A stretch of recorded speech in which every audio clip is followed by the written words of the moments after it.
Hi friends, welcome to our channel. ఈరోజు మీకోసం షిజ్జు adult dog అనేది అమ్మకానికైతే తీసుకురావటం జరిగింది.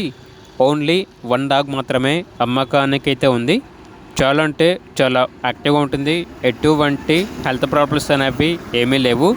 Very friendly dog. డాగ్ యొక్క ఏజ్ వచ్చేసి 1 year 4 months. ఇక లొకేషన్ వచ్చేసి మియాపూర్, హైదరాబాద్. డాగ్ యొక్క ఓనర్ నేమ్ వచ్చేసి కుమార్. చాలా ఫ్రెండ్లీగా ఉంటుంది అని అయితే చెప్పడం అయితే జరిగింది. ఇక డాగ్ యొక్క ప్రైస్ వచ్చేసి 12K అనగా 12,000. వెరీ అర్జెంట్ సేల్ అని అయితే చెప్పడం అయితే జరిగింది. ఇక డాగ్ కావాలన్న వారు ఈ వీడియో కింద టైటిల్లో ఓనర్ నెంబర్ అనేది డిస్ప్లే చేయడం జరిగింది. ఓనర్కి కాల్ చేయండి. అలాగే ఛానల్ని ఇంతవరకు సబ్స్క్రైబ్ చేయకపోతే సబ్స్క్రైబ్ చేసుకోండి. Thank you. By by.